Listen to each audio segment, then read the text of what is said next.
Everyone, welcome back. Josh Bitar here for From the Stands, kindly joined by the man who definitely made a statement and more on the weekend against Matt Schnell, Stephen Erceg. Stephen, it's a really appreciate you giving me some time this afternoon. I know you're probably still jet lagged. I guess how's the body feeling? You didn't cop too much damage in the fight, but how are you feeling mentally and physically? Yeah, physically I feel great. Didn't take any damage really, so 100% ready to go for my next one, whatever that happens to be. And a little bit, I guess, jet lagged, like you said. I thought I got to bed at the perfect time and I'd be right, but woke up at 4 o'clock in the morning, and so not quite there yet, but a few days I'll be good. Yeah, no, 100%. Let's sort of touch on the fight quickly. Impressive performance again. I haven't said it yet, but congratulations. A massive statement win. Making your way into the rankings so quickly, and then to get a win over a guy like Matt Schnell, who is an established guy at that weight class. I guess, is that how you imagine the fight playing out? Did you think that opportunity would present itself, or was it something you sort of more saw in the fight and then took the opportunity while it was there? No, I definitely envisaged it. Envisioned whatever. I'll keep English to smarter people. I definitely saw it in my head. He's obviously been wobbled in a few fights, and I thought that the way he comes in, I could definitely walk him onto a shot. I thought it'd be the right hand, as he missed the left hook or a jab or something like that. Ended up being the left hook, and especially after I met him, he was a very nice guy. So I went over in my head a lot. Once I hit him and dropped him, if I didn't have to hit him again, I wouldn't hit him again. So like that sort of like walk-off type KO I had going on a lot in my head. Yeah. What's up, guys? It's Josh here From the Stands. And look, I know you're in the middle of a good little interview that we're currently doing, but I want to take a second of your time just to give a quick little shout out to today's sponsor, TrainAid. Obviously, they're big supporters of us, like we are of them. And today they're sponsoring this video. And look, I want to let you guys know about a little product they do. Their premium product, TrainAid Hydration. It's the best hydration formula on the market, guys. I'm not gonna lie to you. And look, if you don't believe me, ask guys like Israel Adesanya, Alexander Volkanovski, Leon Edwards. You ever heard of these guys? They're the top athletes in the world, and they're all taking TrainAid Hydration. It really is the #1 formula in the world for hydration, and in the summer months here in Australia, it's something that I think everyone should be taking. And TrainAid have been very nice to give us a discount code, a very healthy discount code as well. It's a nice little discount code. If you use the code FTS15 at the checkout, they will give you 15% off. We'll leave a link to their website in this description of this video. And check them out, guys. Please support them because they are supporting us. Cheers. And we always saw the walk-offs from Mark Hunt, so it's nice to see it getting picked up in the lighter weight classes as well, man. I know you sort of said you would like the opportunity with Brandon Moreno next. If all that goes to plan, then that's fantastic. If it doesn't go to plan and say Brandon isn't available for that next fight with you, I've got an idea I'd like to pitch you, and I want to see what your thoughts are. There are some talks about the UFC coming to Perth later this year, no doubt. You'd be the first pick to fight on that card.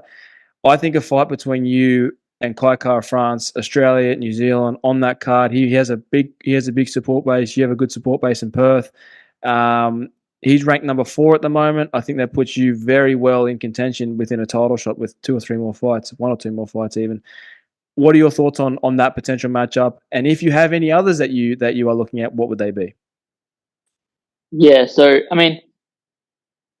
I grew up in the fight game watching Kai France, so I was still an amateur.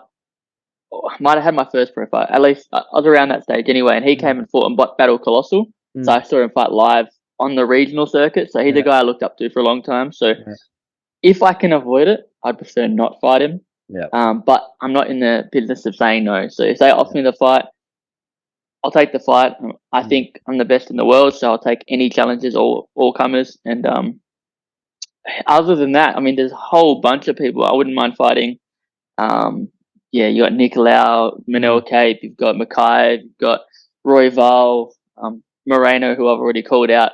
I'm looking to be the best fighter in the world, so I want to fight all these guys and find out who the best actually is. I think it's me, and if they have anything to say about it, we can can find out. Yeah. Is that a weird feeling, like being in talks, opponent wise with guys that you started your journey on watching? Is that I know guys sort of say, I know I hear it a lot in sports, in any sport, the guys that are there and, you work your way up, get to them, and then now you're the guy who's trying to take their spot. Is that a weird feeling, you being mentioned in those same conversations? It is super weird. Yeah, I can imagine. I still feel like the person I've been the whole time, Steve Erceg, trying to get to the UFC. Yeah. And then people are like, oh, why don't you fight Brandon Moreno? Why don't you do this? I'm like, it just doesn't feel real sometimes. Yeah. It's super cool, super weird, but I'm very happy I'm in that position. No, definitely.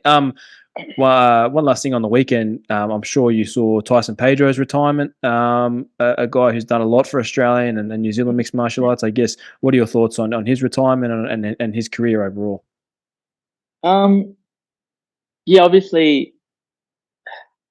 he's got a good reason for hanging it up. Like, he wants to be with his family, so obviously support him in anything that he wants to do. He holds one of the best walkouts, for at least for my coach, ever. He came to Perth when Luke Rockhold fought Romero, and his coach, I think it might have been his dad, or it was like humping the cages. It was just, it was hilarious. So I've definitely been a fan of his for a long time. Sad to see him hang it up, but it is for a good reason, and I wish him the best. No, absolutely. Steve, what does the next 12 months look like for you, in terms of activity-wise and career-wise? Where are we sort of sitting March of 2025, looking at your career projective, that sort of thing? Are we sort of looking at, all right, we're one away from a title shot now? Do you have those long-term plans, that you go, okay, in 2 or 3 more fights, I want to get to the title shot? Or is it just sort of play it as it comes at this stage? I definitely want to get to the title as fast as I can. I originally, when I first started fighting, I wanted to turn pro at 21 years old, and then I wanted to be UFC champion by 27. I turned pro at 20, and then with COVID and just the way everything's gone, I didn't get to make it to the title by 27. But 29 is my new goal, so I want to be 29 by the time, or I want to get the title before I'm 29, or before I'm past 29, or before I'm 30, I guess. Yeah, that'd be my goal. Okay, awesome. Was fighting at the Apex a weird experience? Because I know you fought at UFC 289 and then 295 at a sold out Madison Square Garden, where when you're fighting, maybe the crowd's at least half capacity. What was that feeling like, fighting in front of, a couple hundred people? I know a lot of guys have said they liked it. Some guys said they didn't like it. How was your experience with that? Honestly, I didn't feel any different. I zoned in and I forgot about the crowd. And usually, I guess, I'm not thinking about the crowd anyway. Yeah. So I was completely focused on him. The only thing that retrospectively I could look back and say that was obviously different was I could hear his corner telling him what to do. And so he's like, oh, work the leg kick. And so the next time he feinted his hip, I was getting the check ready, and just little things like that, which was different. But at the time, it just felt like a fight. Nothing changed for me. Yeah, okay, awesome. Well, you also went to the NRL over the weekend in Vegas. Was that the first, before I ask you this, was that your first time at an NRL game? Yes, that was my first time. Okay, awesome. How was the experience? I know I saw you chopping up with a few of the NRL boys earlier on in the week. They give you any good seats, or how was that experience as well? Yeah, no, it was amazing. Like, I'd never been to Allegiant Stadium either, so to go to Allegiant and watch NRL live was absolutely sick. I got to meet some of the Manly boys earlier in the week, so I was definitely cheering them on. And they had a big win, so I was happy to see that. And I was lucky enough that the UFC and Unibet organised some tickets for me and my corners. So Nice. we all got to watch it together. It was great. Yeah. Awesome. Steve, I won't keep you too long today, man. Last one from me. What I've noticed over the last, I would say, 6 to 12 months is within Australia, I think the flyweight and bantamweight divisions regionally here have become some of the most exciting and talked about divisions in all of the weight classes here. There's obviously killers in every division, and every division in Australia, I think, is hotly contested and very interesting. But I think predominantly at the moment, flyweight and bantamweight are those. I know the guys that you have defeated, Paul Loger and Cody Haddon, barring Sean Gauchi, but I think they are still really creating fun fights and interesting fights for those lighter weight classes. I guess, what are your thoughts, especially through Hex as well? Hex is doing wonderful things. Eternal, always, on top of the game. Beatdown Promotions doing the same thing. Are you keeping track of that? And if so, what are your thoughts on that? Yeah, definitely am keeping track of it. I'm a big fight fan, and local fights are amongst the most exciting stuff because you have like more of a personal investment with these people. Like you've seen them train, you've trained with them, that sort of thing. Yeah. What I'd like to see is I would like to see Stuart Nickel fight either Sean Gauci or Anthony Drillich. Because those three guys, obviously, all flyweights, all claiming to be the best. I train with Drillich, so obviously I have hope he beats them all up. But yeah, I'd love to see those three fight. And then as for Cody, like he's really good fighter. Gave me a really tough fight. I don't know who he should fight next. Rod Costa or Aaron Tao. And again, I have a personal I know Costa very well, so he's my guy. Yep. Okay. I'll retract what I said about last one because now you've got me thought. Now you got me thinking. I got one more. I got one more for you because Stuart Nichols, a guy who we cover the Beatdown Promotions events, and he's always obviously featured very heavily on those events.